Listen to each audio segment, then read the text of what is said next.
Bienvenue à T'es pas un vrai fan, JP toujours en compagnie de Julian!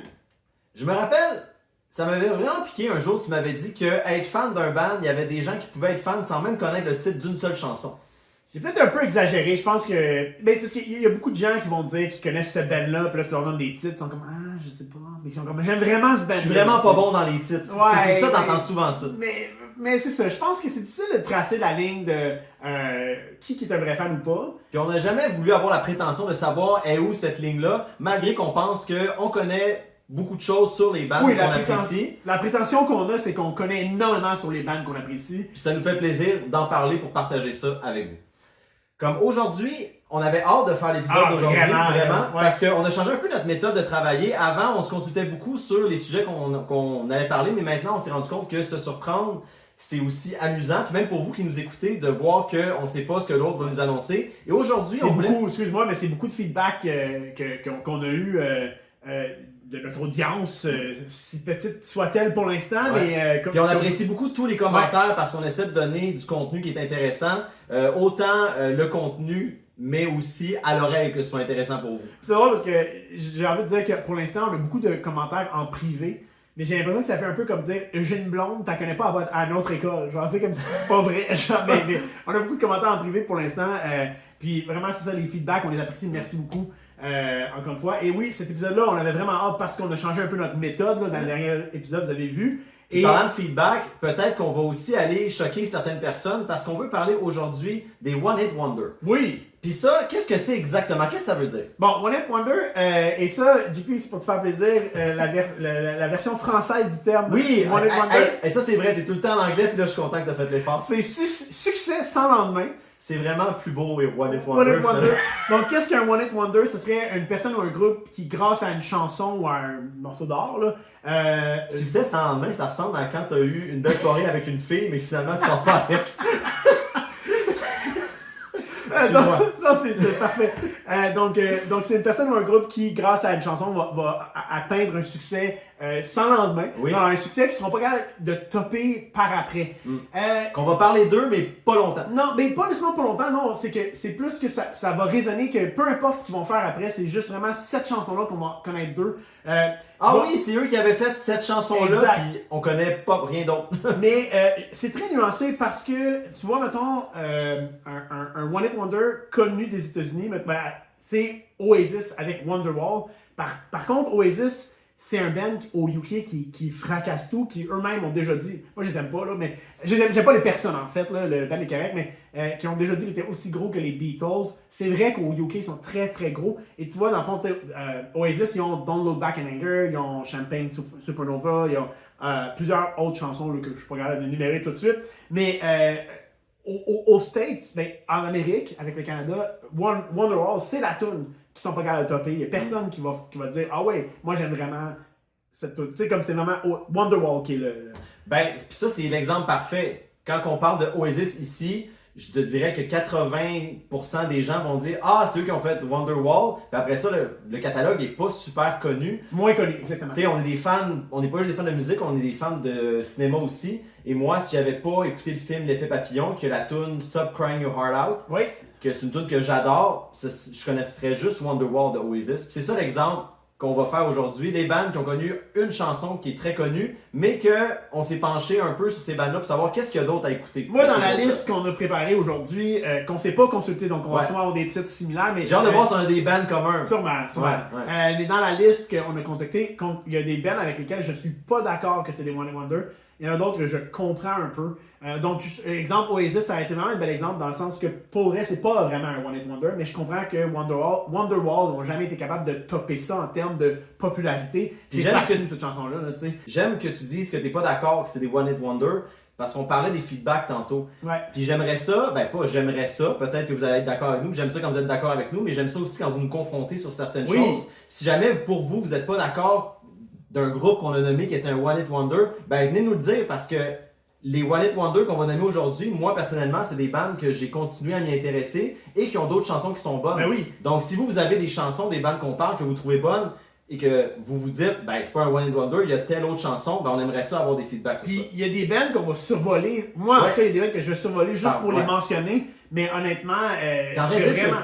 Que tu vas te limiter? Oui. Oh. Je serais vraiment, pour des reviews d'albums, non, c'est pas vrai. Je serais vraiment content d'entendre, de découvrir d'autres tunes de ces bandes-là. Moi, j'ai pas fait les recherches, mais peut-être que quelqu'un pourrait me faire découvrir quelque chose. Donc, les feedbacks, c'est important. Peut-être juste terminer sur le One Hit Wonder. Ce qui est vraiment drôle, c'est que ça arrive vraiment à plusieurs moments dans leur carrière. Donc, autant que des fois, c'est début de leur carrière, il y a des bands que j'ai vues, c'était genre à leur 10e album quasiment, c'est super intéressant. Je les ai pas notés là, parce que ça devenait un peu trop long comme recherche, mais c'était intéressant. Là, donc, si on commençait en ordre, ok? Donc on parle des années 1700, on a la 1700. chanson, C'est quoi, Patch Bell's Canon ou Canon ND P37 qui est de Johann Pachelbel dans les années, c'est sûr que tu connais cette chanson-là, mais bon, 1700. c'est un mauvais gag. On va pas commencer vraiment dans ces années-là. On va vraiment. C'est juste. C'est vrai que c'est un mauvais gag. Je vais dire que j'allais le plugger, mais on va peut-être l'enlever au montage. C'était juste pour faire peur parce que je disais que j'allais me limiter. Puis je commençais super loin. Mais c'est vraiment. Ça serait vraiment pour vrai un vrai One Hit Wonder parce que c'est une tune classique qui est. Le monde avait-tu des oreilles dans ce temps-là? Oui. Ok. Mais c'est sûr que je vais t'en faire écouter tantôt, c'est sûr que tu sais quoi. Okay. Mais il n'y a jamais eu de. C'est aussi gros que Beethoven puis Mozart, mais il a juste fait une tune sur laquelle il est connu. Cette composeur-là. Mais sans blague, dans le fond, on voulait se limiter surtout dans les années 2000, mais début 2000, là, entre 2000 et 2010. Et qui sait, peut-être on aura du stock pour un autre épisode sur les One Hit Wonder. Es-tu prêt à commencer, mon beau JP? Ben, je trouve ça très drôle que tu parles des années 1700 parce que si vous connaissez le jeu Hitster, je m'étais tout le temps posé la question en jouant à ce jeu-là. La tune la plus vieille de ce jeu-là, c'est en quelle année? Moi, j'avais obtenu l'année 1928. Ouais, je pense que c'est dans le plus vieux. C'est dans les plus vieux, ouais. Mais j'ai quand même été surpris que moi, je m'attendais à la des années 50, j'avais vu 40, mais quand j'ai vu la carte de 1928, j'étais comme, ok. Il y avait de la musique dans ce temps-là. Non, mais c'est pas qu'il n'y avait pas de la musique, mais ils sont allés loin dans leur recherche, c'est plus ça que je voulais dire. Ben, c'est jeu excellent si vous connaissez pas ça. Hitster, jouez à ça. Ouais, je pense que tout le monde a rendu qu'un tour joue à ça maintenant. Ouais, exact. Mais c'est très un bon jeu, effectivement. Donc, on commence ça. Début des années 2000, JP, le classique Teenage Dirtbag de Wheatus. Tu connais cette chanson-là, j'imagine? J'en ai déjà, le nom me dit quelque chose, probablement parce que justement c'est un hit, mais je me rappelle pas c'est quoi. C'est comme un gars qui chante un peu le côté de la fille, puis un peu le côté du gars, puis c'est drôle parce que récemment, dans son nouveau band, dans son re-line-up de band, il y a une fille, puis il fait quand même le côté fille parce qu'il chante vraiment aigu. Là. Ce que je trouve drôle, c'est que probablement que les chansons qu'on peut nommer, mais que les artistes nous disent rien, pour les gens qui nous écoutent, vont probablement entendre ces chansons et dire « Ben oui, je connais ça, j'ai déjà entendu ça, mais ça a tellement été One Hit Wonder qu'on sait même pas c'est qui chante. » Ben, ça va être ça pour une grande majorité. Exact. D'ailleurs, l'importance de notre playlist, qu'on va faire encore une fois, qui va être dans la description de notre vidéo, qui va être sur Apple Music et Spotify. Et on va les mettre, ces chansons-là, ceux qui se trouvent, là, des fois il y en a qui se trouvent pas, mais on va toutes les mettre le plus possible. Donc vous allez pouvoir, on va les mettre dans l'ordre qu'on les a nommés. Donc vous allez pouvoir revivre un peu notre épisode par la nostalgie. Mais d'ailleurs, si je peux conseiller quelque chose par rapport à cette chanson-là, Vice a fait un très bon documentaire qui s'appelle Story Behind. Ils ont fait ça pour plusieurs chansons, comme Who Let the Dogs Out, et aussi Papa Roach Last Resort. C'est un documentaire, c'est 8 épisodes ou 9 épisodes, puis il passe vraiment en entrevue chaque chanteur de ce band-là, comment que la chanson est devenue un hit, etc. Puis c'est vraiment, vraiment intéressant. Quand tu parles du band, il y avait un gars qui chantait puis une fille? Dans le band Wheatus, c'est juste un gars, sauf qu'il chante la version de la fille et du gars en même temps. Okay. C'est comme si écoutait Evanescence Bring Me to Life, qui est loin d'être un One Hit Wonder par exemple, on va se le dire. Ouais. C'est quand même un peu si tu les écoutais, puis que c'était juste. Dans Bring Me to Life, c'est juste dans le fond comme Amy Winehouse, Amy Lee qui chanterait la version du gars aussi. Okay. Mais là, c'est le même principe, c'est un gars qui chante vraiment le gars et la fille. Il y a une voix vraiment aiguë, mais ça a fracassé les débuts des années 2000. Là. Ouais. Ensuite, un band qui aurait pu se retrouver dans la liste, mais je l'ai laissé un peu, Disturbed avec Down with the Sickness. Qui est la tune la plus connue de ce band-là? Je pense que leur cover de Sound of Silence de Simon and Garfunkel, qui eux, ils ont fait en 2015. Pas Simon, eux, ça c'est dans les années 70, mais je pense vraiment que Sound of Silence a eu plus de radio play que Down with the Sickness. Donc, je pense qu'ils sont battus. Mais comme c'est en 2015, je pense que Disturbed restait quand même dans les débuts des années 2000 un band de One Hit Wonder. Sinon, un band qui s'appelle Nine Days. Et ça, moi, j'ai une petite histoire avec ce band. Okay? La chanson, c'est Absolutely Story of a Girl. À chaque fois, j'ai envie de les chanter, mais je vais me retenir pour le bien de notre audience. Là, et si quelqu'un se souvient de ça, s'il vous plaît, mais nous écrire, parce qu'à chaque fois que je raconte cette anecdote-là, le monde n'a aucune idée de quoi je parle. Je passais les fins de semaine chez mes grands-parents, puis ma grand-mère, quand elle venait me chercher, on allait au IGA, ou au supermarché, et il y avait une grosse bouteille de bière géante, gonflable, avec une radio à l'intérieur. Un peu comme la station HMV où tu pouvais, et Archambault, où tu pouvais comme écouter ta musique. Là. À l'épicerie? À l'épicerie. Et là, tu allais là et tu écoutais des chansons. Et ça, c'est... On est dans les années early 2000, donc c'est très, très, très difficile de savoir après ça qu'est-ce que tu écoutes, puis c'était pas écrit qu'est-ce que tu écoutais, ou peut-être que c'était, mais je le voyais pas. Et ça, c'est une tune qui m'a vraiment marqué. Donc, 9 Days, Absolutely, Story of a Girl. Et si vous l'écoutez, je suis sûr que vous allez la reconnaître. Là. Et pendant longtemps, je savais que le nom, à chaque fois que je le voyais un peu le nom du... Ah oui, je voyais le nom, mais j'essaie de m'en rappeler plus tard chez moi, quand c'était plus là. Et j'ai découvert Green Day grâce à ça, parce que, tu sais, Green Day, 9 Days. Je sais pas pourquoi j'ai découvert Red Hot Chili Pepper, probablement à cause de Green Day, tu sais, l'espèce de connotation green et red, là. Mais ça m'a fait découvrir plein d'autres bands par après. Mais honnêtement, il y a personne qui se souvient des Ben, moi, je pense que le début des années 2000, c'était le pic de l'humanité parce que tu m'apprends qu'il y avait ça en plus. Il me semble aussi qu'il y avait des Nintendo 64 dans les McDo. Oui. Moi, je comprends ça, pas comment plus... on a pu régresser autant. Non, effectivement. Mais en même temps, tu parlais de régresser, il devait y avoir beaucoup de graisse, donc régresser. Surtout les enfants qui vont jouer après avoir mangé. Ouais, je faisais la graisse mais... sur les manettes, en fait, j'ai pas... Si en plus il y avait de la musique dans les IGA, je comprends pas. Mais c'était Insane, puis moi, ça faisait que ma grand-mère faisait son épicerie, puis elle m'achetait des céréales sucrées. Puis pendant ce temps-là, moi, je faisais juste écouter, avec des bons écouteurs en plus. Là. Je vais faire mes recherches pour peut-être trouver des photos, si jamais je peux, et les mettre en display. Donc, il y a le band SR71. Donc, le band ne dit rien à personne, mais la chanson Right Now. Et ça, la chanson Right Now, c'est une chanson qui a été connue beaucoup. Elle a été associée beaucoup à Sum 41 parce que c'est dans les mêmes années. Et ça a été dans Dude, Where's My Car, Harold et Kumar, le premier, Old School. Et ça, une autre chanson que... Harold et Kumar, est-ce que ça jouait dans la voiture des imposteurs? Ah, je me souviens pas, par exemple. Dans les imposteurs, ils écoutaient du beau dance.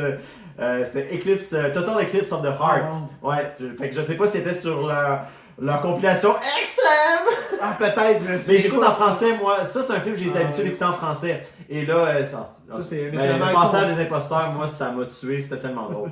Non, mais. Le principe des badass qui écoutaient ce genre de musique-là. Ben, t'es badass quand t'écoutes Total Eclipse of the Heart. Ben, moi, j'aime ça, mais, oui, moi, mais eux, ils projetaient autre chose. Il m'en reste deux pour les années 2000. Donc, il y a Crazy Town qui avait sorti Butterfly. Ça aussi, tout le monde s'en souvient, c'est très connu. Et quelque chose que j'ai appris dans mes recherches, normalement, je suis assez bon dans tout ce qui est sampling, mais je savais pas le petit bout de guitare. Je m'étais promis de ne pas le faire. C'est un J'aimerais ça que tu respectes tes promesses. c'est un sample de la chanson Pretty Little Ditty de Red Hot Chili Pepper. Donc, c'est très intéressant, je ne savais pas. Et juste pour revenir sur Crazy Town, dans le band, à ce moment-là, il y avait DJ AM, qui est le meilleur ami de Travis Barker, qu'on a parlé dans notre épisode de Blink-182, qui est décédé après l'accident d'avion. 2001, ça a été une grosse année, autant pour notre génération, côté film et côté musique, parce que c'est drôle que tu parles de l'épisode de Blink, parce qu'on a parlé d'American Pie dans l'épisode de Blink, parce que Blink avait fait une apparition dans le film. Le groupe American Hi-Fi avait eu une présence importante dans la trilogie, surtout, il n'était pas présent dans le premier film, mais dans le deuxième film, il y a beaucoup de chansons sur Big Shiny Toon 6 qui se retrouvent sur la trame sonore d'American Pie 2 et on retrouve le méga hit Flavor of the Week. Puis pendant longtemps, je pensais que Flavor of the Week, c'était la saveur de la semaine, mais vraiment écrit le mot semaine. Mais quand j'ai remarqué, ok, parce que longtemps j'ai pensé que c'était week semaine, mais c'est week faible. Ouais. Et Flavor of the Week, tout le monde, la majorité des gens vont reconnaître cette chanson-là dès qu'ils vont entendre les premières notes. American Hi-Fi il avait sorti un deuxième album parce que cette chanson-là se retrouvait sur l'album éponyme de 2001. Ça s'est retrouvé dans American Wedding, donc le troisième American Pie, quand Stifler sort de l'autobus, la chanson The Art of Losing, qui était aussi le titre de leur deuxième album en 2003.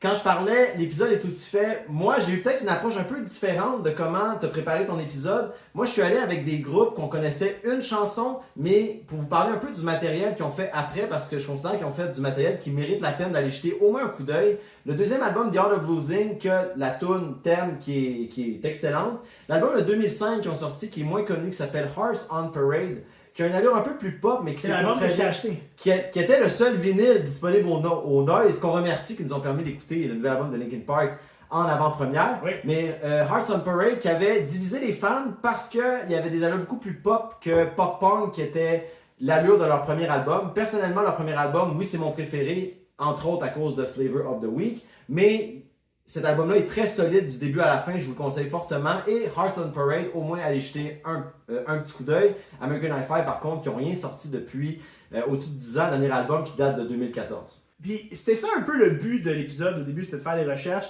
Puis tu me connais, ben de faire ça un peu, avec ce band-là, ils continuent à faire la musique. Moi, je me suis un peu, bon, tu me connais, je me suis un peu éparpillé. Donc, j'ai fait une petite liste. Puis en même temps, il y avait des chansons que je voulais parler vite parce que ça nous permet de les mettre dans le playlist. Ça nous permet de et en plus, ça peut interpeller des gens que eux connaissent, exact. Les bandes que tu nommes, qui pourraient nous envoyer des choix, peut-être même pour bonifier notre propre playlist à nous. Mais dans la même veine que toi, par exemple, en 2001, il y a eu le succès qui a tout fracassé, Smooth Criminal de Alien and Farm, qui est aussi un cover de Michael Jackson. Et ça a joué partout et c'était... Qui joue dans American Pie 2 quand Jim a la cassette de porn collée sur sa main. Moi qui m'a fait connaître cette chanson-là. Et au départ, tu parlais de Michael Jackson. Et quand j'ai vu que c'était Alien and Farm, je me suis questionné c'était quoi ce groupe-là parce que je le connaissais pas du tout. Et moi, funny enough, tu vois, j'ai fréquenté une fille dans ces années-là qui, elle, c'était son band préféré. Et ça m'a vraiment permis d'écouter ce band-là. Donc, vite. C'est cool ça, que quelqu'un aime un band, te le fasse connaître. Oui. Puis, fait que moi, ça n'a jamais été un one-hit wonder dans ma tête. Des affaires intéressantes sur ce band-là que j'ai trouvé que ça cool. Leur premier album s'appelle Greatest Hits.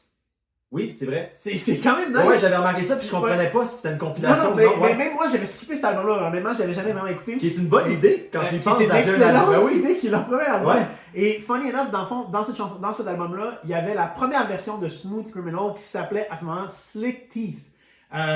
Et là, bon, ils l'ont changé pour Smooth. Ils ont gardé le titre original mais de la chanson de Michael Jackson. Mais au début, c'était comme un... Puis ils voulaient pas la remettre dans leur album, leur plus gros album, finalement, qui a été Anthology. D'ailleurs, eux font beaucoup de jeux mots avec Ant. Ouais. Donc, des fois, on va avoir l'air de mal prononcer le nom de l'album, mais c'est comme Anthology. Donc, d'autres chansons que je veux proposer aux gens, Movies, These Days. Et dernièrement, eux, en 2024, ils ont sorti un album que j'ai pas eu la chance d'écouter au complet. Mais 2024, Alien and Farm? Oui, okay, oui. Et le lead single est excellent, Last Dance, donc un jeu de mots avec Ants encore. Et il y a d'autres tunes dans cet album qui valent la peine, parce que je l'ai pas écouté au complet, mais j'ai écouté comme quelques singles. L'album s'appelle Mantras, donc Mantras avec un Ant écrit en plus gros, là, vous allez comprendre en allant voir le titre. Donc, c'est pas mal ça pour moi. Ils doivent se trouver bien hot comme le jeu Forever d'Adventure in Falls. Ouais, c'est vraiment cool de faire ça. Moi, j'en ai d'autres en 2001, mais... Ben moi, je te laisse aller parce que moi, le prochain, ça va être dans ma grosse année. Okay. J'ai une collection d'albums chez nous et j'ai une année en particulier que j'ai hâte de vous parler, que ça a été une grosse année dans le pop-punk, mais je vais te laisser... 2005? Non, avant ça. C'est un petit job à Edster. Oui. Donc, il y a rapidement, il y a Drowning Pool qui avait sorti Bodies. Et moi, Bodies, je les ai découverts en même temps. Quelle chanson! Mais Bodies puis Dawn of the Sickness avec Disturbed, c'est souvent des chansons que je découvrais avec des vidéoclips. Tu sais, dans le temps, c'était très populaire sur YouTube. Ils prenaient des vidéoclips d'animés, et dans ce temps-là, c'était beaucoup Dragon Ball, et ils mettaient ces chansons-là. Ben, qui représentent beaucoup la force, la puissance, la domination. Fait que je peux comprendre que Dragon Ball... Bodies, d'un mort... On est des très grands fans de Dragon Ball en passant. Oui, effectivement. Mais Bodies, je pense que c'était une vidéo avec Vegeta qui cassait des gueules, tu vois des bodies tomber. Et Drowning Pools, eux, finalement, ils ont changé vraiment beaucoup de chanteurs. Mais un autre hit qu'ils ont eu, que moi j'ai écouté longtemps, c'était Step Up, qui était aussi dans le film The Punisher de la version de 2004, parce qu'il y a eu comme plein de versions. Okay. Un autre band, vite comme ça, Puddle of Mud. avec Oui, le oui, classique Blurry. Ouais. Je me rappelle de l'annonce du film avec Vin Diesel, The Man Apart. Ouais. Ouais, puis que c'était la chanson C'est thème vrai? de ce. Ouais. Ben, tu vois, eux, ils ont deux autres tunes que je suggère, que moi j'avais appris à aimer. C'était She Hates Me, du même album, puis Control, qui est un autre album par après. Encore là, peut-être qu'il y a des gens qui vont pouvoir nous donner plus de titres. Il me semble que Paula Love Mod aussi avait une chanson sur la trame sonore d'American Pie 2, si je me trompe pas, mais il faudrait que j'aille Ouais. vérifier. À moins que je mélange avec Bitch iTunes 6, je pense que c'est un peu malsain que je sente tout le temps mon Ouais. attention sur ce Greatest. On va faire une intervention. Je suis étonné que t'as rien d'autre encore, parce que moi j'ai Jimmy Eat World avec The Metal. Ouais, mais Jimmy Eat World, The Middle, c'est parce qu'ils ont sorti aussi l'album Futures après. J'avais pensé à Jimmy Eat World. Moi je les ai découverts avec cet album-là. Ben oui, mais tu les as Non, découverts. avec Future. Moi, Pain, moi il y a quelqu'un qui m'a dit. Ben c'est pour ça que j'ai de la misère. Moi j'ai pensé à Jimmy Eat World. Oui. Mais je sais très bien que The Middle est la tune la plus connue de Jimmy Eat World. Mais ils ont eu aussi Hear You Me. Qui était là. The Sweetness aussi. Là, Ben, mais... c'est ça. Fait que j'ai. Mais c'est considéré. Moi, j'ai décidé de pas les mettre là-dedans. Mais en même effectivement. temps, c'est ça le but de la liste. T'as comme fail le homework. Ben, pas vraiment, parce que ils ont Mais pas c'est juste un considéré hit comme Jimmy Eat World. Non, mais ils sont considérés comme un One Hit Wonder. C'est ça qui est intéressant. Moi aussi, je suis Mais pas tu vois, d'accord. je suis pas d'accord. Moi non plus, je suis pas d'accord. Premièrement, moi, la tune que j'ai découvert, c'est Pain. Il y a quelqu'un qui m'avait glissé ça dans mon MSN back in the days. Ouais. Et j'ai adoré cette tune-là. Qui est très différente du reste de leur Qui est catalogue, très- Pain, qui ouais. rentre beaucoup plus dedans que la majorité de leurs chansons. Ouais, elle est vraiment bonne, Pain. Ouais. Puis après ça, j'ai découvert, The Middle et cet album-là au complet, que j'ai oublié le titre là, en ce moment. Mais eux... Tu connais pas A Cinderella Story avec Chad Michael Murray puis Hilary Duff? Oui. Il y a Hear You Me là-dedans. Moi, c'est pour ça que, écoute, ce Ah, film-là était tellement ouais. hot Ouais. que. Ouais. Non. Juste... Puis je voudrais juste plugger que j'aime pas ça qu'ils pensent que j'y ai pas pensé. T'as pas pensé à Jimmy et toi? Oui, j'y ai pensé, mais je suis pas un cave, puis je sais que c'est pas un One Hit Wonder. non, mais c'est ça. Attends, là, t'insultes des gens. Non, mais c'est considéré... Non, mais super j'avais bien. l'impression que C'est tu que- pensais que j'avais fait Non, au mais moins. c'est juste qu'il y a aucun autre single qui a plus hit que The Middle. Fait que c'est pour ça que c'est considéré. Mais j'aimerais dire que moi, le dernier album 2 que j'ai écouté, c'était en 2016 avec le lead single Sure and Certain. Mais après ça, leur dernier album que j'ai pas écouté est sorti en 2019. Donc ça peut être intéressant de savoir qu'ils font encore la musique. Mais Sure and Certain, c'est quand même bon, plus mollo. Mais en tout cas, shout out à Pain, qui est excellent. Que j'ai Le point que je te rejoins, c'est que c'est vrai que les gens qui connaissent Jimmy Eat World vont sûrement connaître The Middle. Si vous avez deux albums à écouter, c'est sûr que Beat American et Future, c'est des albums Future, qui c'est sont très excellent. bien. Drugs or Me. C'est, Puis, non, je prends le... Non, d'un bout à l'autre, ben moi la tune 23 à la fin, c'est Ouais, une de mes 23, chansons préférées. c'est vrai. Puis en show, j'ai. que j'ai mis dans ma playlist. Je me fais des playlists vraiment thématiques, puis j'ai une playlist avec des numéros. Fait que j'ai 23, 24, 25, 26, mais en tout cas. Je suis pas surpris, t'as beaucoup de particularités. Un jour, moi, C'est très unique. j'aimerais ça convaincre JP, j'aimerais ça faire un épisode sur toutes mes playlists thématiques de mots. Mais bon, un jour. Le pire, c'est que je prendrais sûrement plaisir. Sûrement, parce que t'as plaisir d'être en ma compagnie. Donc, moi, je tomberai en 2002 avec Plain White Tees et Hair There Delilah, qui est tellement un One Hit Wonder, finalement, parce que je connais aucune autre tune de Plain White Tees. De nom, je connais, mais je me rappelle pas c'est quoi cette chanson. Ah, c'est sûr que... Je te demanderai pas de m'affredonner, Ouais, non. mais ça mettra dans la playlist. Ouais, mais j'avoue que c'est une façon de pas se faire take down, de fredonner les chansons, tu sais, mais si on les met, on voulait les mettre en sample ici, mais les vidéos se feraient take down probablement. Là. Donc encore en 2002, The Used Taste of Ink. The Use, One Hit Je Wonder. le sais, mais je le sais, mais c'était dans la liste. The Used, bon, ils ont I'm a Fake du même album qui était écœurant. Tu sais, là, j'aimerais juste mentionner que Ouais. tu viens de nommer I'm a Fake, puis je sais très bien que les hits de The Use, le plus connu, ce sera pas celui-là. Fait que déjà, en parlant d'eux comme One Hit Wonder, tu nommes même pas un hit. Ce qui veut dire qu'ils ont plein Non, d'autres mais oui, tunes The Used, c'est un connues. excellent band. Oui, je suis d'accord, mais selon la liste que j'avais trouvée, The Used était là-dedans avec Taste of Ink. Mais ça, ils ont aussi All That I've Got. Puis moi, récemment... Moi, c'est pour cette chanson-là que je l'aurais mis. Si j'avais à mettre The Use dans One Hit Wonder, j'aurais mis All That I've Got, qui était sur Big Shiny Tunes 10, si je me trompe pas, qui était une grosse... Non, mais là, je te Ouais. parle quand même d'un autre Big Shiny Tunes, qui avait... Ouais, qui t'as était... changé de... C'est bon. Ouais, c'est ça. De répertoire. Qui était quand même une grosse année où est-ce que ce style de musique-là, le emo était très fort Ah oui. avec My Chemical Romance. Cette année-là. J'espère que t'as pas mis My Chemical Romance. Non, je l'ai pas vu, mais non, ils ont au moins deux hits. Parce que là, Jimmy Eat World avec The Use, là, tu commences à Mais je voulais en me profiter. titiller. Mais je voulais en profiter parce que moi, j'aime vraiment beaucoup récemment Obvious Blasé qui est une chanson qu'ils ont faite avec Travis Barker dans leur album le plus récent, je pense. Puis moi, en tout cas, je voulais la nommer. On arrive à la grosse 2003, c'est ton année. année, ça? 2003, c'est l'année que je possède le plus d'albums. Je possède au-dessus de 20 albums de l'année 2003. Ben, bravo. Qui a été... Non, mais non, je fais pas ça pour brag. Je fais juste mentionner que c'est une grosse année. C'est ça que je veux dire. Moi, je voulais y aller avec 2003 parce que c'était vraiment une grosse année. Et je commence avec le groupe finlandais de Rasmus. Oh, ouais. Qui avait sorti In the Shadows. Ouais. Quand on avait commencé à parler de cet épisode-là, j'ai failli passer à côté de ce band-là. Moi, si j'avais à mettre. C'est un One Hit Wonder. Moi, c'est là, vraiment un One Hit Wonder. si j'avais à mettre un exemple dans ma tête, c'est quoi un One Hit Wonder? C'est ce band-là de Rasmus qui ont vraiment fracassé tout en 2003. Cette chanson-là, ça les a fait venir en Amérique du Nord, chose qu'ils ne font plus maintenant. Je suis très déçu parce que c'est un de mes seuls bands préférés que j'ai jamais vu live. 2003, ils sortent In the Shadows sur l'album Dead Letters. C'était déjà leur 5e album. C'est un band qui est actif depuis 80. Ben, ils se sont formés en 94, mais leur premier album date de 96. Et si tu t'intéresses à la discographie, très très funk au début, et ils se sont dirigés peu à peu vers le rock.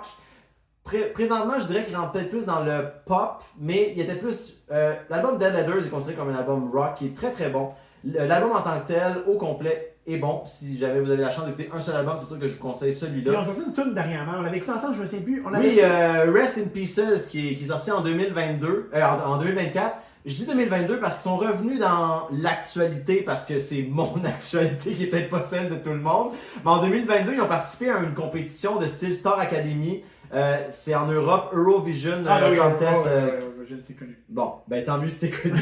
Ça va élargir quand je parle de mon actualité. Et ils ont failli le remporter, ils sont rendus en finale, mais ils n'ont pas gagné, si ma mémoire est bonne, avec le hit Jezebel, qui marquait l'arrivée d'une femme dans le groupe, parce que le guitariste a quitté le groupe pour des raisons qui sont un peu obscures. J'avais vu une entrevue, mais il semblerait que le guitariste, d'après moi, il était juste plus capable comme souvent ça arrive, là, de vivre une vie familiale en plus d'avoir un band. Et c'est une chanson qui est très bonne, Jezebel, parce que justement, ça parle un peu du fait... tu sais, souvent on peut considérer, là j'essaie de faire attention, je ne veux pas être sexiste, mais souvent on peut associer l'appétit au niveau de la séduction pour les garçons. Mais cette chanson-là met en valeur que les femmes aussi peuvent être... ont le droit d'aller à la chasse, si on dit. Cette chanson-là parle beaucoup de ça. Et de l'arrivée d'une femme, ça marquait un changement dans le groupe. Donc, Jezebel en 2022, son encore actif, prévoit la sortie d'un album en 2025. Intéressant. Ouais, mais c'est ça, la chanson qui vient de sortir, Rest in Pieces. Je vais faire une parenthèse parce que je sais pas si t'as déjà, je veux juste faire un parallèle. Quand t'entends sacrer un adolescent, souvent, qu'est-ce qu'on se dit? On se dit qu'ils savent pas comment. Ouais. Et de Rasmus, des fois, ils veulent avoir l'air un petit peu plus méchants qu'ils sont en réalité. Je les compare, on dirait qu'ils voulaient sonner comme Bring Me the Horizon avec cette chanson-là. Donc, ils commencent à lancer des I don't give a fuck, des mots comme ça, qui ne fit pas du tout avec l'image de Rasmus. Moi, c'est un peu ça qui m'a dérangé sur la chanson, parce que l'intro de la chanson, c'était très bon. Mais en écoutant la chanson, on dirait qu'ils voulaient se prendre pour plus intenses qu'ils sont vraiment, puis ça fit pas avec les Rasmus. Fait que j'ai hâte de voir le prochain album, qu'est-ce que ça va donner. Mais ils ont sorti beaucoup d'albums depuis l'album de 2003. Il y a Black Roses en 2008 que je conseille fortement, qui est très bon. Donc pour les Rasmus, ça fait un peu le tour. J'irai moi avec The Ataris. J'ai pensé le nommer à la fin parce que je les connaissais pas assez. The Boys of Summer, ou Boys of Summer en fait. Qui est un cover. C'est un cover, oui, de Don Henley qui était un membre des Eagles. Ouais. Et ça, eux, vraiment, c'est un One Hit Wonder parce que j'ai réécouté d'autres chansons d'eux, puis j'en ai une ou deux de eux, mais ça punch vraiment pas assez. Mais c'est un excellent single que moi je trouve meilleur que l'original. Et c'est rare des singles qui sont meilleurs que l'original. Mais So Long Astoria, très bonne chanson aussi sur l'album où on retrouve The Boys of Summer. Ben, en 2003, je continue avec Ubastein qui avait sorti. Ah ouais, mais moi, tu vois, The Reason, c'est en 2004 selon mes notes. On peut en parler parce que tu en as parlé. Ben, l'album The Reason, qui porte le nom de leur hit, selon mes recherches, était sorti en 2003. Le single est probablement sorti en 2004. Parce que moi, j'allais recherche single. Ok. Probablement, là. Honnêtement, là, ben, c'est possible.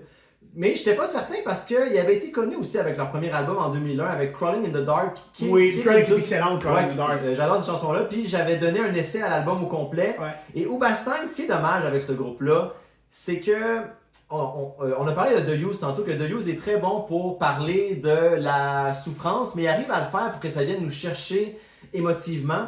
Ce que Hoobastank souvent rate, je sais pas si c'est à cause de leurs paroles. J'ai jamais trouvé que les paroles dans les chansons d'Hoobastank sont très bonnes, mais ils ont vraiment l'air d'une gang de chialeux. Quand ils chantent, on dirait des chialeux. Et je me rappelle, la tune de Reason en est un exemple. Quand il dit And the reason is you, que je sais pas, il y a Mais c'est Kitten, cette chanson. Non. Elle est tellement. Tu sais, quand je pense chialeux, j'avais le mot Kitten aussi en tête. Every Man for avec Out of Control, je pense, qui est dedans, qui est vraiment. Moi, j'aime bien aussi. Ça, c'est... Oui, Out of Control est sur cet album-là. Ben, en fait, on s'en était déjà parlé de cet album-là, et c'est pas The Reason qui est notre chanson préférée sur cet album-là. Moi, je considère que Same Direction, qui ouvre l'album, est la meilleure chanson de l'album, et Out of Control, qui est un de leurs plus gros hits aussi avec The Reason. Mais je conseille fortement l'album qu'ils ont fait après, qui s'appelle Every Man for Himself. Quand je parlais qu'il y avait des lyrics qui avaient l'air de chialer, dans l'album Every Man for Himself, au moins, ils ont retrouvé un certain catchiness, avec des lyrics que j'ai jamais trouvé super fortes, mais des tunes très très accrocheuses, qui est pour moi le meilleur album de Hoobastank, meilleur que l'album de Reason, Every Man for Himself. Et je conseillerais l'album aussi de 2012 qui s'appelle Fight or Flight. On dirait qu'ils mélangent leur musique avec un aspect grunge qui crée vraiment un nouveau genre avec des lyrics plus ou moins bonnes, mais qui viennent rechercher du catchiness. Ouais. Ce qui est très drôle, c'est que quand ils ont sorti l'album For Never en 2009, j'avais lu les critiques, moi j'ai pas aimé cet album-là, et la critique disait Hoobastank a souvent été un groupe qu'on dirait qui recherchait de jouer à la radio.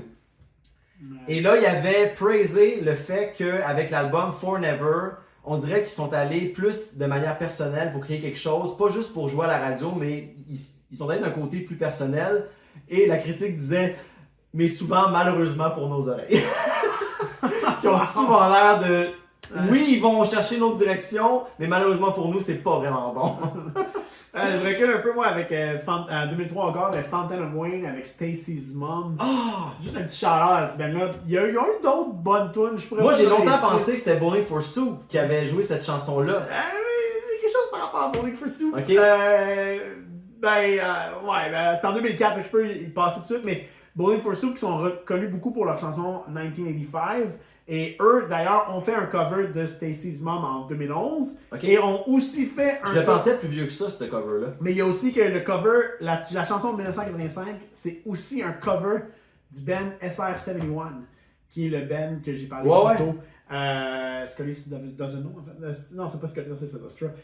Qui est Right Now, excuse-moi. Right Now, je mélange souvent les deux bands. C'est une chanson ou un film, ça, Scully Doesn't Know? Je m'en viens. Donc, pour moi... Il y a un meme qui passe souvent par rapport à Scully Doesn't Know. Avec Matt Damon? Oui. Mais oui, je m'en viens. Wow. Pour venir peut-être 2003, bon, Fountain of Wayne, Stacy's Mom, qui est le vidéoclip qui est très très un gros clin d'œil à un film que j'aime bien, qui est Fast Time at Richmond High. Anyway, ça a vraiment TQ, ça a vraiment émerveillé notre imaginaire, si je peux dire. Tu parles du clip de... Ben, tout, le clip puis la chanson en tant que telle, là. Moi, c'est Stacy's Mom. Ouais, d'ailleurs, le chanteur est décédé il y a pas si longtemps. Là, comme... D'après moi, c'est peut-être là qu'a été créée la catégorie sur les sites porno, la catégorie MILF, je sais pas. Tu sais que MILF, parlant d'American Pie, plutôt, MILF existait déjà, mais a été popularisé par American Pie. That's Stifler's mom? Yep. Ooh! That chick's a MILF. What the hell's that? M-I-L-F. Mom, I'd like to fuck. Yeah, dude! MILF!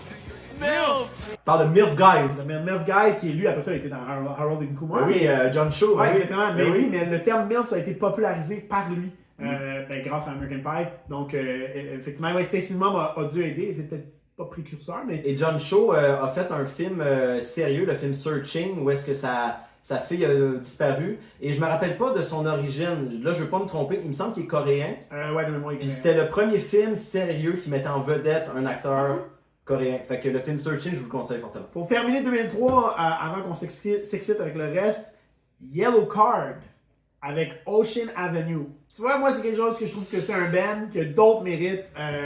Breathing, qui était une excellente tune du même album. Tu vois, tu n'as même pas le hit. Encore, tu fais la même chose qu'avec The Used. J'ai dit Ocean Avenue. puis il y a Only One, mais... Est-ce que tu l'as dit ou t'as juste commencé à breathing? T'as dit Ocean Avenue? Oui, j'ai dit Unicorn avec excuse-moi, Ocean Avenue, excuse-moi, je ok. pense, qui est le nom de l'album aussi, mais... Ouais. Fait que Ocean Avenue, Breathing, puis Only One, qui moi, je trouve des excellents tunes, mais l'album, cet album-là au complet est bon. Ouais. Après, eux, on continue, ils se sont séparés, ils sont venus, Ryan Keyes, le chanteur, a fait comme un projet solo en reprenant ses chansons. J'ai pas trop suivi, mais j'étais content de le voir, qui était à le show hommage à Chester Bennington, là, Ouais. organisé. Il avait Il a chanté chanté, Shadow of the Day. ouais. Donc, je trouve ça très bien. Parce qu'il y avait eu de la difficulté, et puis les One Hit Wonders, c'est un peu ça aussi, qui ont de la difficulté à répéter leur succès. Et l'album Light and Sound, qui avait sorti après, le single Light and Sound n'était pas mauvais, Non. mais l'album en tant que tel avait beaucoup déçu parce que Tandis que on l'album- avait des grosses attentes. L'album Ocean Avenue, il Ah oui, fracasse ça de A à ouais. Z quasiment. là. Ouais, C'est pas ouais, mon c'est- album préféré, mais je trouve que c'est. Ouais, mais quand tu parles d'un hymne pop-punk, Ocean Avenue, c'est un Eux, incontournable. ils avaient vraiment trouvé leur son là, avec le violon puis tout, là, c'était un Je sais pas incontournable, si là. c'était la première fois qu'on entendait un violon dans un band de Dans ce le pop-punk, genre-là. je pense que oui. C'était bon. Ouais. Puis en 2003, il y avait. C'est drôle que tu parles de Avenue parce qu'il y a eu l'album Page Avenue de Story of the Year qui ont le single Until the Day I Die, qui est la tune la plus connue de ce groupe-là, que j'ai considéré comme un One Hit Wonder parce que Story of the Year, c'est pas un groupe qui est super connu. Page Avenue, bizarrement, leur album Page Avenue est leur album le plus connu à cause de ce single-là, mais l'album qui a suivi In the Wake of Determination, je trouve que c'est un album qui est beaucoup plus complet que Page Avenue, qui est très inégal parce que la première moitié, toutes les meilleures chansons sont dans la première moitié de l'album et après la deuxième moitié est plus faible. Ça arrive souvent ça, Mais même no- mes bands préférés. là. Ouais. In the Wake of Determination, d'un bout à l'autre, c'est vraiment plus équilibré. Ce que j'avais aimé, nous, les bandes qu'on aime, souvent ce qu'ils font, c'est qu'ils font des shows spéciaux où est-ce qu'ils jouent des albums au complet. Et ce que j'avais aimé quand ils ont joué Page Avenue, je pense que c'était l'an dernier, en janvier 2024, ils avaient joué Page Avenue au complet, mais au lieu de le jouer en ordre, ils avaient éparpillé toutes les chansons dans le playlist. Puis moi, j'étais content parce que, en sachant qu'ils avaient joué l'album au complet, ben, la deuxième moitié, sachant qu'elle était plus faible. Ouais, mais ils ont je- dû le savoir eux aussi un peu, c'est pour ça qu'ils ont Ouais, fait ça. t'sais. mais C'est je trouve ça. ça cool qu'il ait pensé à ça. C'est un Ouais. des seuls bands que j'ai vu faire ça. Ben vite, Scully Doesn't Know, c'est un film, Matt Damon est dedans, il fait un faux band, puis les gens ont vraiment adoré, avec la tune, c'était une vraie tune faite par un band, et ils ont décidé de le sortir en single en même temps, puis après ça, ce band-là a comme continué. Mais c'est un vrai band, Nostra, mais Scully Ok. Doesn't Know, c'est vraiment comme connu, et oui, les memes qu'on voit, c'est beaucoup de ce film-là. Ça fait penser à Idlelands avec. Avec Tom Dong qui est dedans, ok, on le sait. Non, c'est pas pour ça que je dis ça, c'est parce une blague, que- mais on l'a coupé ce bout-là de l'épisode de Blake. Ouais, parce que je l'avais mal écrit. Oui, Excusez-moi. Tom DeLonge a un petit rôle dans un magasin de burgers où est-ce qu'il dit Alright.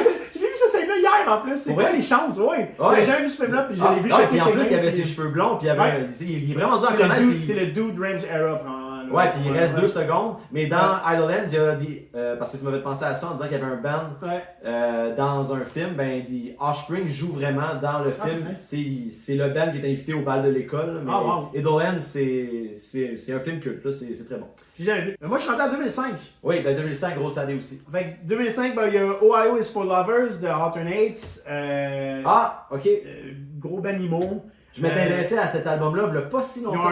ben moi aussi, ça fait pas tant longtemps, puis je trouve qu'ils ont un bon répertoire, puis ils ont sorti un album en 2021 qui s'écoutait très bien aussi. Je pourrais pas te nommer une chanson en particulier, mais Ça veut pas dire que t'es pas un vrai fan. ça veut pas dire que je suis pas un vrai ben, en fait, tu sais, je sais que moi, j'aurais jamais la préjonction, La présomption. présomption, merci, de dire... La prétention. La prétention de dire que je suis un fan de ce band-là, mettons. Tu sais, Je le connais pas tant que ça. Mais je Moi, le connais j'avais pas tant écouté que ça, mais l'album j'aime la de Silence in Black and White, ouais. qui a la tune Ohio is for Lovers. Ouais. Sur cet album-là, moi, j'aime surtout Dissolve and Decay, qui est une excellente chanson de Arton Heights que je conseille. Mais l'album en tant que tel, il commence avec Live on Standby. C'est un très bon album.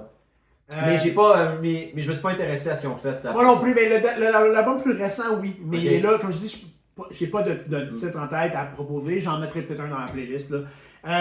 Moi, je suis rendu à 2006. Ben moi, je vais rester avec 2005 Parfait. parce que je tenais à parler de Panic at the Disco, Oui, qui mais avait pas sorti. sûr que c'est un one in one. Ben, ouais, comme Ben, ils ont tellement une histoire particulière parce Ouais. que ce band-là, un jour, ils ont décidé que c'était plus vraiment un band, puis c'était juste le frontman qui allait gérer la musique. Ben, ça a tout le temps été un peu ça. Ben, on le reconnaissait beaucoup, oui, il était souvent mis en avant-plan, Ouais. mais c'est vraiment à partir de 2013 que Ouais. là, ils ont vraiment C'est comme le Brandon que ça a été, Show, là. que ça a été officiel. D'où la joke quand on a dit que le band se séparait. Il y avait la joke de lui devant un miroir qui dit le band se sépare, mais c'est lui le band. Bref, deux gros hits. Si jamais c'est pas considéré comme un One Hit Wonder, je pense que la chanson la plus connue c'est I Write Not Tragedies, qui était sur leur premier album. C'est excellent, Fever You Can Sweat Out, qui est un hymne pop-punk qui est très connu. Donc, je suis allé me pencher un peu à ce qu'ils ont fait après. Il avait sorti l'album en 2008, Pretty Odd, qui avait vraiment été une surprise pour tous les fans. Le gros hit de cet album-là, qui est Nine in the Afternoon. Mais le reste de l'album est très très particulier. Beaucoup de musique d'ambiance, pas vraiment de... On n'a pas l'ambiance d'un band comme on avait dans le premier album. Non, parce que le premier album, ils ont été découverts grâce à Fall Out Boy. Puis le premier album, c'est vraiment dans les veines de Fall Out Boy. Là. C'est du... C'est quoi le lien entre Panic! At the Disco et Fall Out Boy? C'est Fall Out Boy qui a mis en scène. Là, je connais pas l'histoire à 100%, mais c'est grâce à Fall Out Boy que ce band-là existe ou du moins a été propulsé. Ils ont vraiment dû faire leur première partie ou quelque chose comme ça. Là. Okay. Ils ont un rôle important dans le fait. C'est des bands qui étaient amis pendant un bout. Ben, pas encore. Ben, c'est un band qui était très Fall Out Boy-esque au début. Avec des titres super longs. D'albums, de chansons. C'est un peu comme Fall Out Boy, c'est un classique. Là. Mais c'est drôle que tu fasses le lien avec Fall Out Boy parce que oui, dans le premier album, la longueur des titres nous rappelle beaucoup les chansons de Fall Out Boy. Si comme beaucoup de gens, c'est une des seules chansons que vous connaissez de Panic! At the Disco, je vous conseille beaucoup l'album de 2011 qui s'appelle Vices and Virtues. Où est-ce qu'ils retournent beaucoup à un son qui ressemblait à leur premier album. Donc, si vous avez aimé I Write Not Tragedies. Mais ce qui m'a beaucoup marqué, c'est l'album de 2013. Là, je ne vais pas me tromper pour ne pas inverser des mots. C'est Too Weird to Live, Too Rare to Die, qui a été le dernier album en tant que band. Et cet album-là, je trouve qu'ils ont trouvé un juste milieu entre la musique pop-punk et une espèce de type un peu plus burlesque, fanfare qu'on retrouve dans les albums où est-ce qu'ils étaient seuls à faire la musique. Ils ont comme essayé de créer, puis moi c'est un peu le combat que j'ai quand les artistes commencent à vouloir explorer. J'ai rien contre les artistes qui veulent explorer, mais des fois je trouve qu'ils le font au détriment du catchiness. Et je trouvais que les albums de 2011 et 2013, ils avaient fait un parfait mélange entre le catchiness et l'exploration qu'ils voulaient faire. Donc, la chanson qui m'a beaucoup marqué, c'est Casual Affair qui se retrouve sur l'album de 2013, qui est venu me chercher beaucoup. Je trouvais que ça mélangeait ambiance et catchiness. Donc, ce seraient les deux albums que je vous conseille si vous avez aimé l'album de 2005. Moi, je suis rentré en 2006. Et là, ça, c'est mon moment. Dans les One Hit Wonder, il y avait Where Do You Go de Fort Minor, qui est le side project de Mike Shinoda. Donc, pendant un break entre Linkin Park, là, entre leur album, justement, ben là, il venait de faire Collision Course, ça faisait pas longtemps avec Jay-Z, mais c'est entre officiellement Meteora puis Minute to Midnight, qui est sorti en 2007. Il y a Fort Minor, qui est le projet beaucoup plus rap de Mike, donc beaucoup plus rap tout seul, avec beaucoup d'artistes. Et la chanson Where Do You Go, qui est considérée comme un One Hit Wonder, premièrement, j'aimerais te dire quelque chose. Il y a d'autres très bonnes tunes. Cet album-là au complet s'écoute comme du bonbon si vous aimez le rap. Moi, c'était un peu ça mon idée quand on a parlé de l'épisode, de montrer qu'il y avait d'autres choses en plus du. Fait que ça me rejoint comme. Remember the Name, qui était une excellente chanson, mais je pourrais en nommer plein. Kenji, Cigarettes, whatever. Je pourrais dire l'album au complet parce que je l'adore. Mais j'aimerais dire quelque chose d'intéressant par rapport à ça. La chanson Where Do You Go avait une chanteuse, qui est featuring, le nom, si on en regarde officiellement sur les albums, etc., c'est Holly Brooks. Holly Brooks, c'est quelqu'un qu'on connaît énormément. Non, c'est pas Céline Dion, mettons. Là. Mais en fait, c'est le nom, avant qu'elle change son nom d'artiste, de Skylar Grey. Skylar Grey, qui est une chanteuse qui fait beaucoup de chansons. Ça me dit quelque chose. C'est elle qui chante dans I Need a Doctor de Eminem et Dr. Dre. Vraiment, elle a fait beaucoup de projets avec Eminem. Elle a eu, comme je dis, un succès là, de son côté. D'ailleurs, en fait, Skylar Grey, c'est une auteure-interprète. C'est elle qui a écrit I Love the Way You Lie de Eminem. C'est pas elle qui chante avec lui. Donc elle a une version d'ailleurs seule sur un de ses albums. Qui avait marqué un grand retour d'Eminem. Un grand retour d'Eminem. Hey man, Recovery. Là. Puis l'album qui avait détrôné Recovery au premier rang sur, je pense, c'est Billboard qu'on appelle. C'était Nightmare d'Avenged Sevenfold. Je savais pas, cool. Donc, anyway, Skylar Grey, qui a été découvert, j'aime croire qu'elle a été en fait découverte et mise sur la map par Mike Shinoda. Donc, je trouve ça super intéressant. Moi, je suis un gros fan. Moi, ce que je trouve fucked up, c'est que tu as réussi à plugger Céline Dion et Eminem dans le même segment. de Nice. mentionner des. Je pensais jamais qu'on mettrait ces deux noms-là dans un même S'il vous plaît, segment. envoyez-nous vos meilleurs remixes de Eminem et Céline Dion ensemble, s'il vous plaît. Hey, ce serait toute une collab. Ça doit exister. Non, mais les remixes doivent exister. Là. Les mashups. Donc, encore en 2006, à moins que tu veux me détrôner, mais AFI, le band A Fire Inside, qui a sorti Miss Murder. Et quand on parlait, c'est considéré comme un One Hit Wonder. C'est considéré comme un One Hit Wonder. C'est vraiment leur plus grosse tune. C'est la tune qui joue à la radio. Ils n'ont pas beaucoup d'autres tunes qui ont joué à la radio. Puis c'est un peu ça un One Hit Wonder aussi. C'est ce qui joue à la radio, ce qui a fait le top. Puis quand on parlait, moi ce qui. Silver and Cold en 2003 a Oui. joué à la radio aussi. À peine. Moi honnêtement. À peine. Moi, c'est la chanson qui me les a fait connaître. Moi, tu vois, c'est Miss Murder. AFI One Hit Wonder, zéro d'accord avec ça.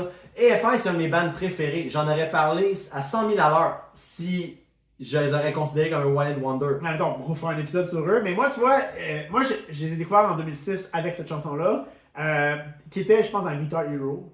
Puis d'ailleurs, aussi, j'ai fait le saut, en fait. Moi, je pensais que c'était un band quand même récent, là, quand c'est sorti. Lance-moi pas de rush. Ben, un peu comme The Offspring. Tu sais, eux, là, ils ont commencé début 90. Mais leur troisième album, c'est Smash, qu'ils ont mis aussi. Exact, mais moi, j'ai longtemps pensé que Offspring avait commencé comme Americana. Mais comme tu dis, l'album December Underground, c'est leur 6e album, Ouais. si je me trompe pas. Puis c'est ça, moi, dans le fond, nous, on a eu la chance de les voir live là, au show de. T'étais-tu là? Carnival Tour? Non, t'étais pas là. Ah, quand on a vu On était là, ouais, Linkin on était là, Park, on était 30 là. Seconds to Mars, puis AFI. AFI, Quel spectacle. Il faisait beau en plus, Ah oui, là, vraiment, au là. Parc Jean-Drapeau. Si vous êtes là... Si vous êtes Tu là. le dis là, man. Si vous êtes là, écoutez, on espère. Si vous étiez à ce spectacle-là... C'est un des meilleurs shows de Linkin Park que j'ai vu ever, là, honnêtement. Ouais. Puis, mais AFI est excellent aussi. Et d'ailleurs, ça, en Mais écoutant. quel line-up! Ouais, c'est méchant. Là. Ouais. En écoutant le podcast d'Avenge Sevenfold, le Tracks, Ouais. qu'on a parlé dans l'épisode d'Avenge, Ouais. ils ont parlé du fait que AFI les avait beaucoup inspirés. Oui. Puis j'ai fait comme, hein? Puis là, c'est comme, non, eux, en growing up, c'était comme leur band qui écoutait beaucoup, puis c'était gros dans leur coin, parce qu'ils viennent du même coin. Mais quand il avait commencé, Avenge, il était beaucoup dans la Californie, en Californie, je veux dire. Le skate était très à la mode là-bas, et les chansons qui jouaient beaucoup, c'était du punk un peu. Puis là, je suis pas en train. Il me semble que le Descendants, ça l'a inspiré Blink aussi. Ouais. Très tout, punk, ouais. et tout ce style de punk-là, EFI avait commencé, tu sais, là, ils sont très dark, mais il avait commencé dans Beaucoup ce plus style punk. de musique-là. Ouais. Exactement. Et d'ailleurs, The Rev, dans le booklet de Waking the Fallen, porte un t-shirt de EFI. Ouais. Puis, C'est vrai. Puis oui, les thèmes. Puis quand on parle de The Rev, aimait beaucoup les thèmes morbides. EFI, avec l'album The Art of Drowning en 99, ils ont un peu lancé le punk horreur. Donc, j'ai pas de la misère à croire que The Rev, avec ses intérêts pour les sujets Ah oui. morbides, et son band Avenged Sevenfold ont Ouais, été beaucoup inspiré. inspirés par EFI. T'as fait d'autres choses en 2006? Moi, j'ai des petites affaires vite, mais. Ben moi, c'est sûr qu'en 2006, je voulais y aller avec une chanson, puis c'est grâce à toi que j'ai... Ouais, puis je l'ai vu, puis là, je fais semblant parce que t'aimes pas ça que je lise tes notes, mais ils sont là aussi. Mais Matchbook Romance avec Ouais. le gros hit Monsters, Ouais. t'avais lancé ça dans notre discussion parce qu'on a une discussion de groupe, on s'en va beaucoup de choses. Puis c'est important de répondre à Julian parce que sinon il aime pas ça. Mais c'est grâce à toi quand Vraie t'avais... princesse. Quand t'avais envoyé cette tune là, est-ce que vous vous rappelez de cette chanson-là? Puis, Ouais. hey, c'était bon! La tune Monster, c'était bon. Fait que là, je me suis questionné, mais qu'est-ce qu'ils ont fait Toi, d'autre? t'as acheté leur album. Ben là, c'est là, moi, j'ai dit... Fait que là, moi, je me suis lancé pour savoir qu'est-ce qu'ils ont fait d'autre. Ils ont seulement 2 albums. Ça, c'est leur 2e album qui est leur dernier. Mais il avait sorti un album en 2003 qui s'appelle Stories and Alibis, qui est excellent. Si vous êtes des fans de The Used, ça va rejoindre beaucoup le son à The Used et aussi le son de Taking Back Sunday. Et Matchbook Romance, qui m'a beaucoup impressionné, doute leur premier album de 2003. En 2006, ils ont changé beaucoup de son. Un album très sombre qui rentre dans mes goûts à moi. Si vous avez la chance, je tiens à ce qu'on la mette dans la playlist, la tune Portrait. Et là, je vous dis deux genres de musique. C'est comme si Muse rencontrait Oh, ok, wow. Radiohead. Parce que moi, à part cette tune-là, j'ai jamais vraiment écouté rien. Puis j'avais hâte, vu que t'as acheté des albums, j'avais hâte de m'y mettre un peu plus, ou que tu me dises c'est quoi Ouais. écouter. Parce que Muse, l'album Apocalypse Please, je pense le nom de cette chanson-là qui est sur l'album qui est le plus connu de Muse en 2003. Muse, au début, je trouvais qu'il avait l'air de se lamenter en chantant dans la tune le gros hit Time Is Running Out. Je trouvais qu'il se lamentait. Quand je parlais de Hoobastank tantôt, il avait l'air de chialer. Muse, il y avait un aspect lamentation qui me rejoignait moins. Ben, quand tu écoutes la tune Portrait de Matchbook Romance, c'est vraiment, ils ont réussi à trouver le juste milieu pour que ce soit bon et émotivement très prenant. C'est une tune que je conseille à tout le monde. Dans la même veine, le band Red Jumpsuit Apparatus. Oh my god, Avec oui. Face Down. Cet Ouais. album-là au complet, moi je le trouve excellent. Ouais. In Fate's Hand, qui est une excellente chanson qui ouvre l'album. Oui. Dans la chanson, on dirait que le gars vomit à un moment donné. Oui, ben c'est un intro. C'est un intro. Non, c'est pas une intro, c'est dans la tune quand que la tune à drop, puis là il recommence, mais on dirait. La première fois, j'étais sûr qu'il vomissait. Ah non, c'est. Mais oui. Mais je me suis jamais. Mais j'ai pas osé le mettre parce que j'ai vraiment. Ça, c'est vrai que j'ai arrêté de les suivre après. Mais moi, en plus, mais ils n'ont pas grand chose après de mémoire. Mais moi, en plus, ce qui est drôle, c'est que j'ai frôlé un peu Kaza puis LimeWire. Mais moi, c'était souvent des tunes qui tombaient quand je voulais télécharger d'autres affaires. C'était ça qui tombait à la place. Puis j'étais comme en crise, puis j'haïssais cette bande-là. Mais vraiment, à un moment donné, j'ai appris à les aimer. Comment détruire l'ordinateur familial avec Kaza et LimeWire. Ah ouais, c'était pire que la porn. Là. Mon père commençait en informatique. C'était ouvert à avoir un ordi à la maison. Pour lui.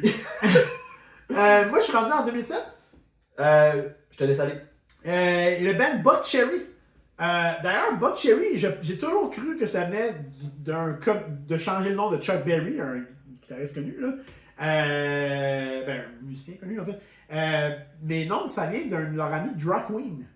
Okay. Qui s'appelait Buck Cherry. Bon, anyway. C'est dit. Ils sont vraiment connus pour la tune Sorry, mais moi, je les ai vraiment connus pour Crazy Bitch. Okay. Qui est vraiment, moi, je trouve leur meilleure tune. Ça veut dire qu'ils continuent un peu à faire de la musique avec un succès modeste, là, correct, je pense, là, honnêtement. Mais deux tunes que je tenais à parler. Moi, je suis rendu en 2008. Ben moi, honnêtement, les bands que je voulais parler, c'est fait. C'est dit. Fait que là, moi, je suis à ton écoute parce que peut-être qu'il y a des bands que j'ai pas pensé mettre. Qui sont des vrais hit wonders, là, vu que visiblement EFI montre. La même année, il y avait Flowbots puis Handlebar. Honnêtement, ça là. Oh oui, c'est bon. Ça, c'est la tune que je te parlais tantôt. Ouais. Ça là, c'est excellent. J'aimerais vraiment à un moment donné m'acheter l'album. Puis je peux l'écouter maintenant avec Apple Music, mais j'aimerais vraiment en plus l'écouter parce qu'il était vraiment, vraiment talentueux. Cette tune-là était insane, là. Puis honnêtement, je suis genre le band que je pense qu'il aurait eu un gros succès, mais peut-être que leur album t'a chié en fait. Je sais pas. Il me semble que le Hardwork était cool. Ouais, l'artwork était très cool. Ça, puis les paroles étaient malades. Moi, ça m'a toujours. Je l'écoute encore vraiment cette chanson-là souvent. Là. Moi, je termine avec 2009, Asher Roth, qui avait sorti la tune qui était un genre de party anthem qui était I Love College. Je sais pas si c'est sûr que ça va dire quelque chose, mais ce qui est particulier avec cette tune-là, c'est que moi, la version que tout le monde connaît de notre génération, c'est la version qui s'appelait Weezer Say It and So. Et quand il a voulu la commercialiser, cette tune-là, il n'y a pas eu le OK de River Commons, le chanteur de Weezer. Donc, il a dû refaire un beat, puis elle est vraiment, vraiment, vraiment moins bonne. Okay. Genre, la version originale est cool, mais ça fait juste qu'elle a... Mais elle a eu un succès quand même, mais c'est un one hit wonder parce que ce gars-là, on n'en a plus jamais entendu parler. C'est drôle que tu parles de Weezer parce qu'en parlant de Jimmy Eat World en le mettant dans les one hit wonder, j'aurais pensé peut-être que Weezer, si on considère Jimmy Eat World, s'il est sur une liste... Weezer ont énormément de singles. Je sais pas en quelle année ils ont commencé. Moi, je sais que je les ai connus avec Beverly Hills. Ouais, ça jouait beaucoup à la radio. Puis il y avait Hashpipe sur Big Shiny Tootsis. Ouais, mais Ports and Bean a joué beaucoup à la radio aussi. Puis Sweater. Parce qu'il y a aussi ça, c'est que The You, c'est beaucoup moins radio-friendly. Fait que c'est pour ça un peu, parce que les One Hit Wonder, c'est un peu ça, c'est le succès qu'ils vont chercher. Puis nous, il y a des bands, mettons Avenged Sevenfold, il y a juste Seize the Day qui joue à la radio. Il y a eu Bad Country, je pense, qui a joué à 999. Mais je veux dire, Seize the Day, c'est la tune la plus populaire qu'ils ont parce que c'est ce qui est la plus facile à accéder. Elle joue à la radio encore en continu. Mais pourtant, c'est pas considéré un band de One Hit Wonder. C'est juste que. Ils ont eu Almost Easy, je me rappelle, qui avait joué à la radio à 999 de Buzz, que j'aimais beaucoup écouter à l'époque. Là, j'écoute plus beaucoup la radio, mais vu qu'on avait dit que vu que sur l'album blanc, les chansons d'Avenge sont moins longues. C'est plus facile aussi, exactement. effectivement. Mais des fois, quand tu vas à une cannerie, peut-être que tu entends des chansons. Ah oui, ça c'est. Écoute, quand on sort, c'est. La crèmerie, c'est là où on entend les chansons. Tu sais, il écoute plus la radio, donc je me dis qu'il doit avoir des événements comme aller à une crèmerie. Et la crèmerie, c'est le seul moment que je vais écouter la radio. Donc, moi, ça complète un peu. Moi, il y avait tu parlais de band que tu l'as mentionné. Moi, je m'étais questionné sur The All American Rejects, mais en parlant aux gens, J'ai fait un petit sondage maison aux gens qui m'entouraient parce que j'étais pas sûr. Mais là, je me suis rendu compte que la tune Dirty Little Secret était presque aussi connue que Move Along. Puis Donc, Gives You Hell aussi. c'est à celle-là que j'ai pensé aussi. Donc, c'est pour ça que je l'ai pas mis là-dedans. Puis Mais Ends Tonight aussi qui a joué. ouais, mais c'est vraiment un band à connaître, malgré qu'ils n'ont pas une grande discographie, mais des All American Rejects. Toi, tu l'aimes, donc. Après l'album de 2008, ils ont un seul autre album qui est sorti en 2012, qui est très bon, Kids Industry, qui est très très bon aussi. Mais moi, ça complète. Puis, ce que j'aime de cet épisode-là, c'est que justement, ça va aller chercher, puis j'espère qu'il va y avoir beaucoup de réactions, parce que j'aimerais ça qu'on nous dise que, un peu comme on a fait quand on a parlé de Jimmy Twerk et EFI, que vous me dites non, je suis pas d'accord que c'est un One Wonder parce que ils ont sorti beaucoup plus de matériel, parce que nous, c'est un peu ça. Il y a beaucoup de bandes que les gens ont arrêté de suivre, mais nous, on a continué à suivre, puis qu'on a trouvé qu'il n'y avait pas eu de perte au niveau de du fait qu'ils sont connus, qu'ils ont continué à faire du matériel. Fait qu'on vous invite à nous contredire si jamais vous n'êtes pas d'accord avec la sélection. Ah, certainement. Ouais. Puis, là, je l'ai dit, on s'est vraiment concentré début 2000 jusqu'à 2009, dans le fond. Là. Bon, on va peut-être... Qui est la période qu'on parle beaucoup. Ouais. Là, tu sais, quand on avait parlé, quand on avait fait notre épisode 0, on parlait que c'est les bandes qu'on allait le plus parler, mais des One Hit Wonder, mais on s'arrête pas parce qu'on va en prendre d'autres bands. À un moment donné, on va sûrement... C'est sûr qu'on va aller dans les années 90 et tout, mais là, puis peut-être s'il y a de l'engouement pour cet épisode-là, on ira peut-être plus en profondeur. Parce que, bon, j'ai nommé des titres, mais j'aurais pu faire plus de recherches, j'avais juste envie de parler de musique aujourd'hui. C'était vraiment juste ça. Puis c'est très bon. Puis quand on vous encourage à réagir, c'est parce que des fois, ça nous inspire beaucoup pour des idées d'épisodes pour l'avenir. Donc vous, dans les années 2000 à 2009, avez-vous des bands qu'on n'a pas mentionnées que vous trouvez qui méritent d'être... là, on est allé ici dans le genre un peu plus rock, mais je suis ouvert à entendre d'autres suggestions que, vous trouvez peut-être qu'il aurait dû être nommé ou que... tu sais, c'est sûr, j'ai pas nommé l'exemple de Verve avec Bittersweet Symphony, là, à un moment donné, je veux dire, on le sait. Mais d'autres trucs ou des bands qui sont considérés selon vous, des One Hit Wonder, mais qui ne le sont pas. On veut vous entendre. Donc, dans les commentaires sur YouTube pour l'instant, on travaille éventuellement pour être vraiment écoutable en audio seulement. Donc, un vrai format podcast. Comme ça, on va arrêter de se demander quel chandail mettre. Là. Non, on va plus comme ça se filmer, on verra, mais on travaille pour être en audio éventuellement aussi. Donc, ça reste à venir. Et en fait, on offre une page Instagram maintenant. Oui. Donc, vous allez pouvoir nous suivre. On va mettre le handle dans les descriptions. Je pense que parce que le titre, c'est T'es pas un vrai fan, mais je pense que le hat, c'est pas fan ou c'est. Pas fan podcast. Pas fan podcast. Ouais. Donc, vous allez pouvoir nous suivre aussi et alimenter les discussions là aussi. Je suis content que tu rappelles le nom parce que vous avez écouté T'es pas un vrai fan et quand on vous invite à commenter, venez nous dire qu'on n'est pas des vrais fans de musique parce qu'on aurait peut-être oublié des choses. Fait qu'on a bien hâte de vous lire. Merci beaucoup. Ciao! Mais c'est un peu ça les One Hit Wonder, tu dis le nom puis ça nous sonne quelque chose. Bienvenue à T'es pas un vrai fan, JP toujours en compte. Excuse-moi, c'est parce que je me suis tiré à la bouche quand t'as commencé. Si on prend la prise, c'est toi, tu fais bienvenue, je suis comme